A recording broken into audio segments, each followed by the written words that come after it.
আসসালামু আলাইকুম বন্ধুরা, কেমন আছেন সবাই? আশা করি অবশ্যই ভালো আছেন। তো বন্ধুরা, সম্পত্তির নামজারি করার জন্য এখন পর্যন্ত সরকারি খরচ 1170 টাকা।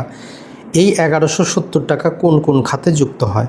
সর্বপ্রথম আপনি যখন নামজারি করার জন্য অনলাইনে আপনি সেখানে আবেদন করতে যাবেন, আপনাকে 20 টাকা দিয়ে নামজারির আবেদনের জন্য একটা আইডি তৈরি করতে হবে। তো এটা হচ্ছে কোড ফি, 20 টাকা দিয়ে আবেদন করতেছেন। তো যখন আপনি অনলাইনে যাবতীয় দলিলপত্র সমস্ত পূরণ করে সাবমিট করতে যাবেন, তখন 50 টাকা আপনাকে পেমেন্ট করতে হবে। নোটিশ জারি মানে বিবাদীর প্রতি নোটিশ জারির খরচটা আপনাকে দিতে হবে। এর পরবর্তীতে যদি দলিলপত্র সমস্ত কিছু দেখে আপনার নামজারিটা অনুমোদিত হয়, তখন আপনাকে 1100 টাকা পরিশোধ করতে হয়।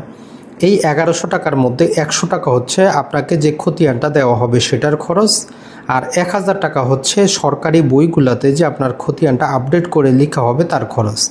এভাবে 4টা ভাগে 1170 টাকা খরচ হয়।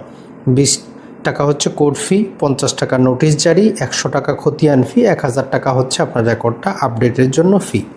মনে রাখবেন, সম্পত্তি নামজারি করার জন্য যে খরচ, এইটা জায়গার দামের উপর নির্ভর করে না, দলিল সংখ্যার উপর নির্ভর করে না। আপনার দলিল 20টা হোক, 30টা হোক, যাই কিছু হোক, সম্পত্তির মূল্য যাই হোক, সম্পত্তির পরিমাণ যাই হোক, যদি একই মৌজাভুক্ত হয়, তাহলে এখন পর্যন্ত বাংলাদেশে নামজারি, খারিজ, জমা খারিজ, মিউটেশন যেটাই বলি, এর জন্য খরচ 1170 টাকা।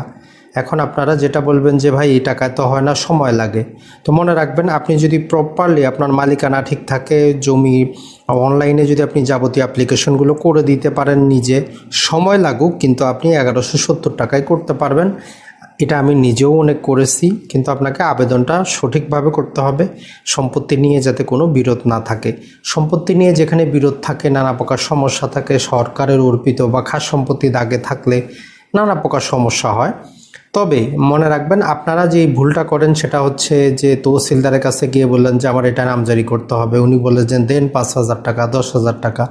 আবার কিছু কিছু অসাধু এসিলেন্ট আছে, তারা 1-2 হাজার টাকা ঘুষ চায়, 10,000 টাকাও ঘুষ চায়।